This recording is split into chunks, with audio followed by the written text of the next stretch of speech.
Well, sports fans, this might be the greatest day in Atlanta sports Falcon football history, or Falcon football scenarios, or maybe not. Who knows? But nevertheless, I got the man, the myth, the legend. My great friend of mine and guy that I like to talk football with is here with me today. Chris Goforth from 92.9 The Game, the voice of Atlanta Falcon pregame football. And we just want to talk about what's going on with the Falcons. It just so happens he and I were able to get together on this day and talk. We've been actually trying to get together for a while, but who knows? Maybe this is a hot day. Will Deshaun Watson come to the Falcons? Will it happen? What's the next steps for the Falcons?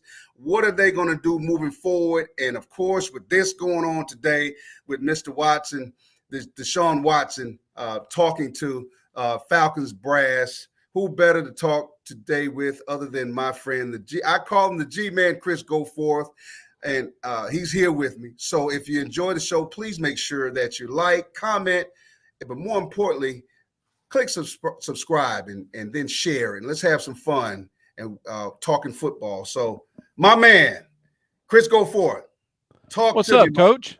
How you doing, man? Good. I'm in, just keep checking Twitter to see where Deshaun Watson is at the current moment. Well, it's funny you mentioned that because, just wanted to get back with you on where the Falcons are right here on Coach One Sports with yours truly, Coach Bull Jones. That's right, folks. We got the keys to the car. We're going to drive. I'm going down football talking lane. I finally get a chance to do my own deal. And I wanted Chris to come on with me today to just talk about the status of where the Atlanta Falcons are now with the 8th pick. Where do they go from here? So many things being talked about recently in the media. Everybody's playing that game and thinking of where the Falcons might draft somebody. But the powers that be really know where this program is going. And I don't want to call it a curveball today because there's some things that, for me, inclinations that I could see where things like this could happen with the Falcons, that the unexpected happens, which in the football coaching realm, this is what we teach our players: be prepared for sudden change. And hopefully this is sudden change, but maybe not. What's your thoughts on what's going to go down with Deshaun Watson today, possibly? Well, apparently he's going to make his decision tonight. And the fact that the Falcons are meeting with him today, I think that, first off, the fact that he was even willing to meet with the Falcons, I think says a lot. I don't think, as a guy who could veto a trade to any place he doesn't want to go, I think the fact that he's even willing to meet with the Falcons says that, at least to some degree, Deshaun Watson has a legitimate interest in playing for the Falcons. So maybe they do have a shot at this. I don't understand how you pull it off. I don't, when you start talking about the salary cap and all of that, I don't know. I don't know what this is going to look like. I think there's some avenues that could work in this. Does Matt Ryan want to go to Houston? Would they send Matt Ryan to Indianapolis, who I think, if I'm Matt Ryan, I would much rather go to Indy. I'd much rather have that Indianapolis offensive line in front of me than what the Falcons have right now, and more so than what Houston has right now. Well, for me, I agree totally with what you're saying. And I also like the fact that it shows the confidence of why we brought Terry Fontenot in here to right this ship. Arthur Blank has given him the keys to the Maserati, I call it, or the SUV, or whatever you want to call the pickup truck, and make this thing run in the right direction. And it's almost the sense where you have to make a move for at some point. And, you and I talked about it last year about at what point do the Falcons buy into the future? If it's available, when do you start preparing for the future? And I remember so vividly, you even convincing me that, listen, we're, because of salary cap reasons, we're with Matt Ryan. He'll be here with us. And, listen, he did the best he could do under the circumstances that he had to deal with, I thought. And even with talking with you and just watching for myself, from a coaching standpoint, I agree with you. I just thought that he did the best he could in considering the things that he had to deal with. And maybe this is a better thing for Matt to even think about now because of what he's been through physically. one thing about him that a lot of sports fans don't ever think about is how durable he's been in his career with the Falcons. It's true. For a And guy that's taken a lot of hits. he's taken a lot of hits. And unfortunately, some of the things, seeing him try to scramble out of desperation, there were some points in the season, Chris, there were times where I see him scramble. And I know that I never saw him do this. He would trust his arm before he would trust his legs. But it was almost to the point where he was trying to appease the naysayers. And everybody's on his back about his performance. And I would tell people, the coach in me is going to tell the truth. Matt Ryan doesn't play defense. So if he got us 30 points and we're into the third quarter and now the other team starts coming back, last time I checked, Matt Ryan did not play defense. So don't put that on Matt Ryan. If you want to talk about Matt Ryan, talk about offensively and what he could do. So maybe this is a chance for even him to possibly open his eyes and say, you know what? If I can get a chance with a Super Bowl possibility with the Colts as opposed to here in Atlanta, why not? And maybe that's not something he even thought of prior to this time last year. I'm Right. just thinking. So I would like to see some things happen positive on both ends, because the Falcons do deserve to move forward at some point in time.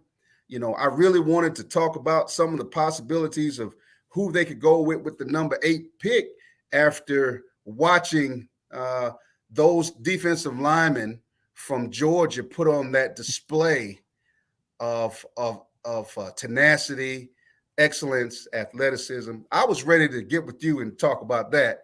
And then this happened. So, with the number 8 pick, who knows? Maybe, do you think that Deshaun would, he's got the ball in his court because he can decide not to go to Carolina or the Saints and come to Atlanta. But if it doesn't happen with him coming here, what do you think would be the good thing to happen for the Falcons with the 8th pick? Yeah, assuming that you hold on to the 8 pick. I don't know that there is a quarterback in this draft that, in my opinion, is worth drafting in the top 10. Mm-hmm. So then you start to look at a couple of things. If you go best player available, is there a chance Landon Drake, the wide receiver from USC, would still be there? Is there a chance Treylon Burks, the wide receiver from Arkansas, could still be there? I don't know that Kayvon Thibodeaux, the edge rusher out of Oregon, is able to slide down that far. So I feel like, based upon what Terry Fontenot has said, which they seem to be very much committed to the idea of drafting best player available. And I think best player available is probably going to steer the Falcons more towards a wide receiver with that number 1 pick, which is a position of need for this franchise. Yeah. And not just a wide receiver, but I think it's getting the right guy. I think one thing that was missing from this team last year was that big-bodied wide receiver. Okay. That Julio Jones type guy that can go up and win those contested catches. I don't know that the Falcons had that. I think in Drake and I think in Burks, they could possibly land a guy that could be able to do that. I agree with you totally. Now, with the Drake kid, for me, from a coach's standpoint, he's more of a jumper basketball player that is extremely effective at using his body to ward off defenders. And he has excellent eye-hand concentration, and he doesn't get stressed when he leaps for the ball. Some big guys, especially some guys that played basketball a lot and then came into the football field, they don't get as comfortable when you touch them when they go up for a ball if it's contested.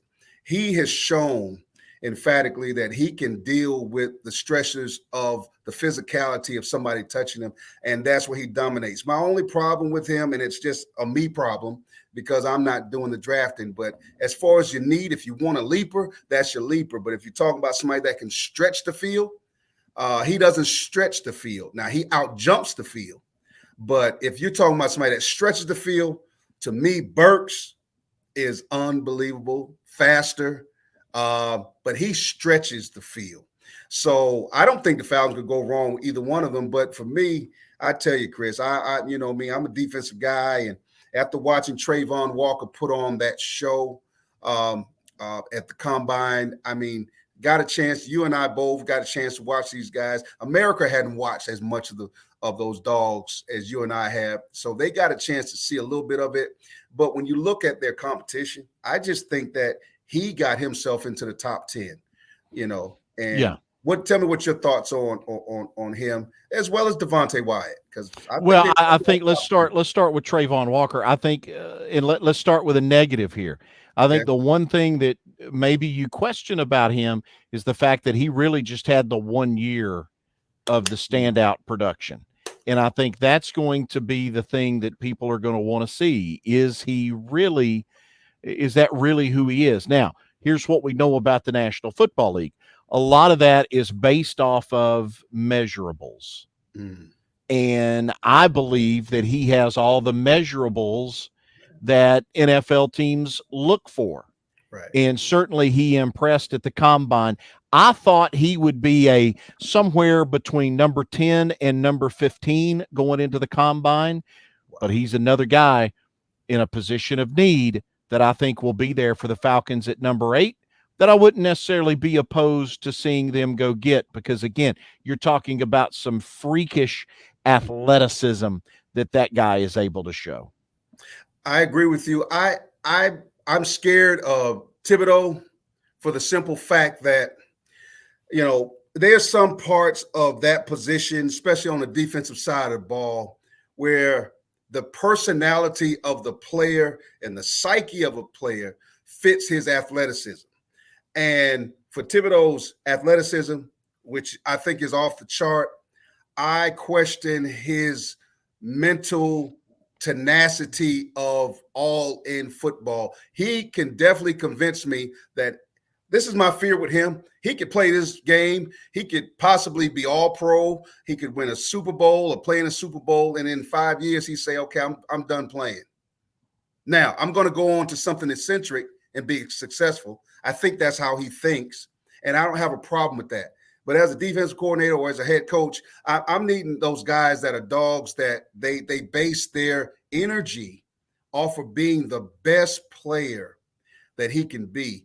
And more importantly than that, when you're injured, what kind of player are you? Because you and I both know 90% of these guys in the league play hurt, and they play hurt quite a bit. And a lot of that is because of contractually, you know, they got to get the reps, but the snaps. But there's something about his between the ears that scares me as a number 8. In fact, I like the kid out of FSU, Johnson, who left Georgia because of Trayvon Walker. Okay. I mean, you know, so I trust those kids, those players, those men. And I have a problem trusting Thibodeau. And I really wish the Falcons would go with a defensive pressure, because if the scenario doesn't work its way out today with Mr. Watson, I would like to see the Falcons do that, because that is the dire need. And you know me, you and I talked about the Falcons and where you convinced me of where they were money-wise, and I rode that ship with you. The problem with the sports fans of Atlanta wanted to point fingers, but we were in rebuilding. Yeah. Or refinancing.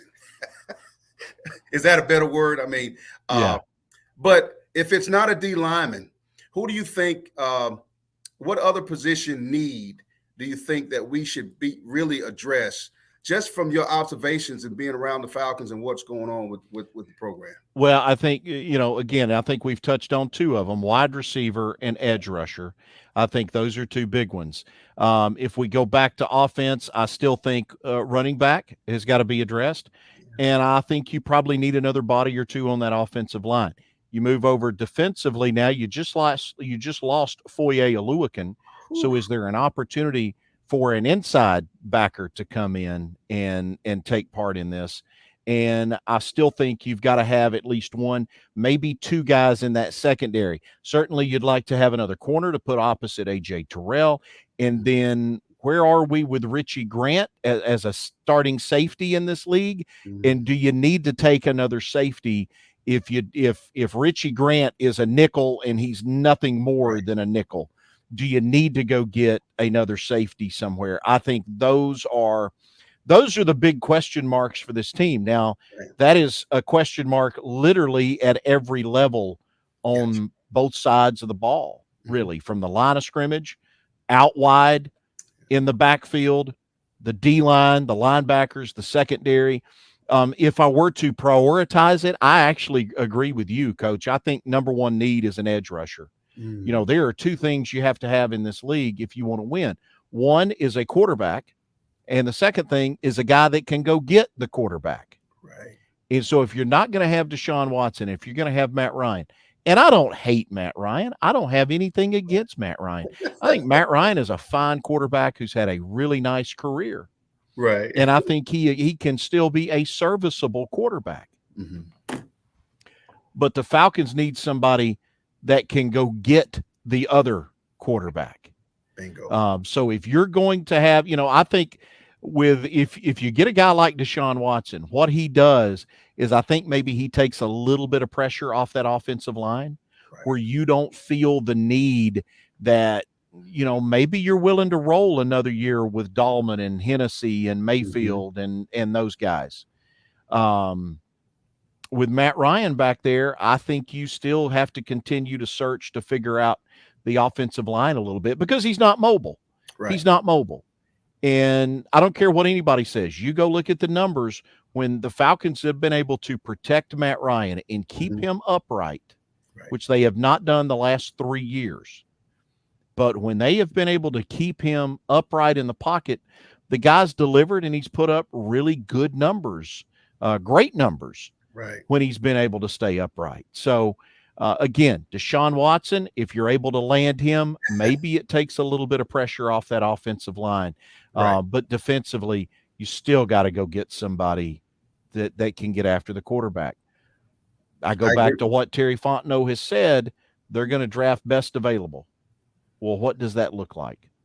Who do they rate as the best available player? So we don't know what the draft board looks like. You mentioned Devontae Wyatt earlier, another guy that I thought would be a late second rounder early on, but I think he has climbed up the draft boards tremendously. He's a guy that, and you know this better than I do, having coached on that side of the ball, but I think he's a guy that can play inside or outside. He could play end. You could slide him into tackle. I think that makes him valuable. If you're lucky enough to be able to land a guy like that, I don't think he's a top 10 pick, but if you're lucky to land a guy like that early in the second round, if he's still there, I think he would be a steal at that rate. But I do think all of those positions we've talked about are going to be addressed by the Falcons. The offensive line, running back, wide receivers, defensive line, and secondary, and probably linebacker as well. Well, funny that you mentioned Devontae Wyatt because I was about to mention him last. Because my claim to fame with Devontae is out of Towers High School in DeKalb County, but my claim to fame with him is I'm his last high school coach because I got a chance as head coach of the Georgia team in the Georgia-Florida game. I got a chance to coach him years ago, and it was just fascinating because he could take over that game whenever he felt like it. And there was a button with him that he has his own button when he can press it and make things happen. And in the short week I was with him, I was impressed by his natural athleticism, violent hands, ball get off, and the way he was able to bend. Now, to fast forward through the season and watch him play, I've had a chance to talk to some folks in Athens, and they said, hey, listen, when he came to Athens, he was the most ready-made to play defensive line at Georgia. Of course, he went through Hutchinson JUCO up in Kansas. And when he came out of high school, he was a 3-star. But Coach Smart and his brilliance saw some things in evaluating him that made him, oh, he might be a 3-star because of the area he played in and some of the teams he played against and for exposure reasons. But if you line him up in front of people, he is that guy who can whip 5 stars. And that's what he did when he got to Hutchinson Junior College up in Kansas, where he became a 4-star, whatever that means at that time, I don't know. But Chris, when I got a chance to watch him work in his body of work, yes, Jordan Davis, and I'm not taking anything away from him, he got all the credit because it's just unbelievable for somebody to be that big and move like that. And he's not really a bender. I mean, 6'6", how much bending are you doing at almost 300? And he was 360 during the season. You know, he combine trained to get to 341. Hats off to him. But I was told by some people that I know that he was the most ready-made to play immediately right now. And that's including Trayvon Walker. But it just seems like Jalen Carter, along with the rest of those guys, got all of the accolades. And he's got a 30-inch, he's got a 30-inch vertical. I mean, we're talking about people over 300 pounds with 30-inch verticals. I mean, where do we go with somebody being that good? My problem is I don't want to see the Patriots or the Saints that credit due to them and the Ravens defensively. They are the top of the food chain with their ability to draft guys according to need. And some people kind of forget about them. I just think that they're at the top of the food chain, those 3 organizations. And I would hate for him to get there. In a previous show I've done last week about the trios at the combine, I said that he moved into top 15 if there's some trades that jump off. And I preface that by saying possible trades. Well, guess what? Me and you are here talking today. And by the time we both lay our head down, we're going to find out if something's going to jump off here in the ATL, because I'm saying his ability to do what he did at the combine, and then when you pop the film in, he is the most athletic, and his bending at the combine was phenomenal. I mean, this kid had all the bending. You 6'3.5". I mean, I think that he is on somebody's board. Let me put it like that. And I know the guys like to say, well, best available. I think they give that to guys like me and you and the fans, so we'll be quiet, but they know how good he is. And you're right. He's no lower than a early second round. Yeah. I think you are absolutely correct. And it would be great to see that happen. But of course, we're waiting to see what happens with that young man coming out of Texas. But here's one thing that, and I know you already know this, so it's for the sports fans, really, not maybe outside of Metro Atlanta, but there is connection with Atlanta and Deshaun Watson's affinity for possibly coming to the Falcons. He played at Gainesville High School, which is about an hour and 10 minutes away. Yeah. And Habitat for Humanity, a former Falcon player by the name of Warwick Dunn, who's now part of minority owner with the Falcons. He and Deshaun Watson have a great relationship. So what do you think about that? I want your thoughts on it, because I want you to share that with the sports fans that don't live in Atlanta and Georgia and don't know how these dots are connected. Tell me your thoughts. Yeah. I think there's a lot of people that probably saw, Adam Schefter's tweet earlier this week and kind of went, what? Why would Deshaun Watson wants to go to Atlanta? Why? And, the reason behind that, and you laid it out there very well, is the fact this is home for him. And I think, there's something special about a guy being able to come back and play in his hometown or near his hometown. Just ask Dansby Swanson about it. Ask Matt Olson about it with the Braves right now. Yeah. A couple of guys that are going to get a chance to play in front of the home crowd. So, and I think Deshaun Watson, and when you think about everything this guy has been through, and, look, he's still got a civil trial that he's going to have to handle. Right. And I don't know that he doesn't get suspended by the NFL. Yeah. And there's going to be, if the Falcons elect to do this, there's going to be some backlash from people. This wherever he ends up, there will be some backlash because of what happened. But I think if you're Deshaun Watson, number one, you're very much aware of that. Right. And number two, I feel like he's probably thinking, look, everything I've been through, Mm-hmm. where can I go and just settle?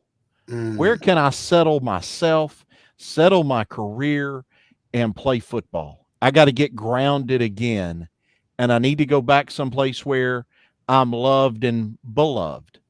And I Wow. think Atlanta offers that to him. So and I'm not saying that that's the reason. I'm not Deshaun Watson. I'm not in his head, but I do think that may be a factor in this about, man, let me get back home. Right. Let me get back. This is what all went down in Houston. Clearly something went down and Yeah. it wasn't good. Nope. Let me get home. Mm-hmm. Let me get home. Let me figure life out again. Let me straighten myself out and move forward. And so he may see this as kind of a way to get grounded a little bit. Mm. And I could, again, I think if he comes back here, I think he would be beloved. Yes. I think this fan base would go absolutely bonkers Yes, they for would. that guy. Again, he has been, prior to obviously sitting out last year, I mean, Mm-hmm. you would have ranked him as one of the top 3-4 Correct. best quarterbacks in the league. Correct. So, yeah, I think there's a lot of reasons to be excited if you're a fan. I also think there is a lot of reasons if you're Deshaun Watson as to why you want to come home. Mm.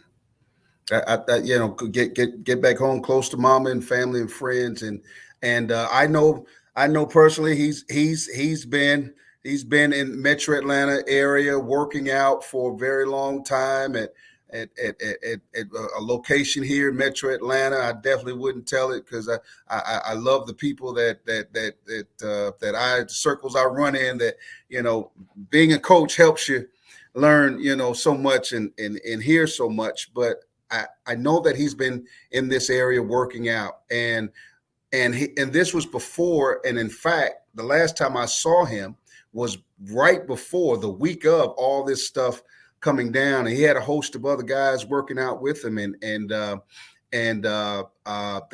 backup quarterback for the 49ers, he was along with them working out, and just some other first and second year players in the league, as well as guys coming out in the draft. I just watched his leadership in directing those guys through some drills, and I just thought it was awesome because you get a chance to see people without the cameras around. And I agree with you totally that I hope that for me, Atlanta, I would think Atlanta is built for this type of situation. I don't mean that in a bad way. I just know that Atlanta has had to deal with all kind of things, non-sports related, sports related, the history of the Falcons, Mike Vick, everything. We've had to comfort some situations. Bobby Petrino, we have had things happen here in Atlanta football family that I just think we're built for the moment if the moment happens. And I want your final thoughts on what if, let's just say, because by the time we finish this and we wake up in the morning, this whole scenario we will know where it stands. But what do you think asking price would be? We've heard things like two first rounders and things of that nature. Where do you think it could possibly go? I think it's probably 3 1s Wow. and 2 2s. Wow. That's what I think you'd be looking at. Now, how that again, and that's what I'm saying. I don't know how the Falcons pull this off, given all the other needs they have. I don't know how you pull it off.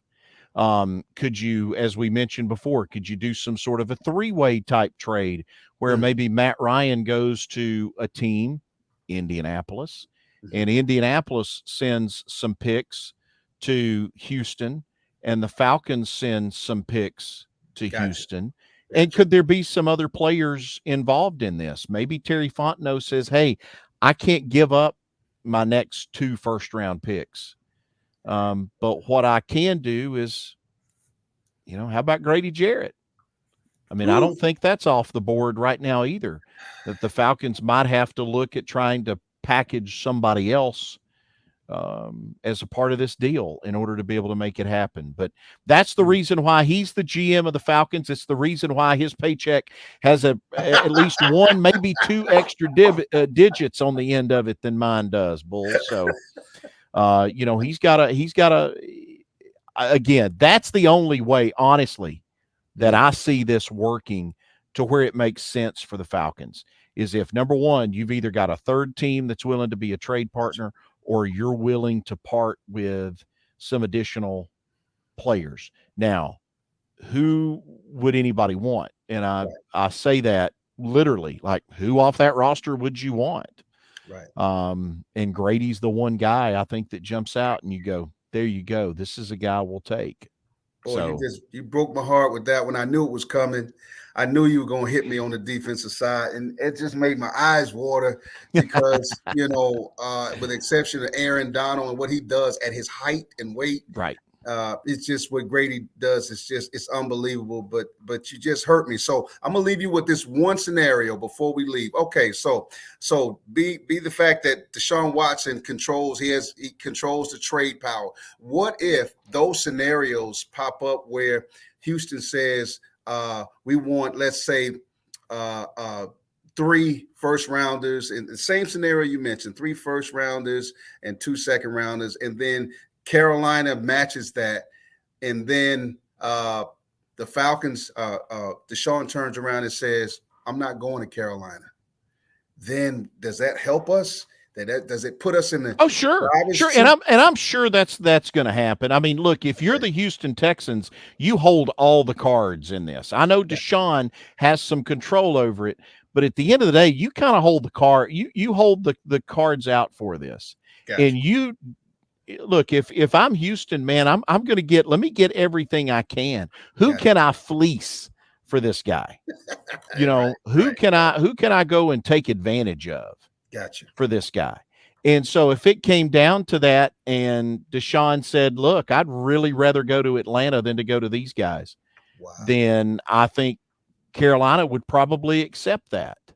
I think Houston would probably accept that trade and send him to Atlanta, over Carolina. Again, I think if all 3 trades are even, I think the Falcons probably win. Because I think he would probably like to come back here. I think the New Orleans folks are going to do a good job of selling him on the idea of winning now. And I don't know what kind of voodoo they do down there in New Orleans with their salary cap, but they do something because they were supposed to be in the exact same salary cap situation that the Falcons were in, but somehow they're out making moves and signing free agents. So I don't know what's going on there. If you're Carolina, I think you sell him on the idea of we're a quarterback away. This is what we need. We need you. You can make the difference. We've got Christian McCaffrey. We got DJ Moore and a couple of wide receivers. We've got a defense that was at or near the top in the NFL through the majority of last year. I'm not exactly sure where they finished the season, but I know for the majority of the year, they were top 2 or 3. So you're talking about 2 teams, I think, that at least right now have more to sell. Because what are you going to sell Deshaun Watson on the football field here? Well, you can come because we got receiver. Well, we've got to run. Our offensive. Yeah. No, we don't have anything. I mean, it's not like you can say, hey, come play with Julio. Yeah. Come play with Calvin Ridley. Come play with Cordero Patterson. Come play with Warwick Dunn. Right. We don't have those guys.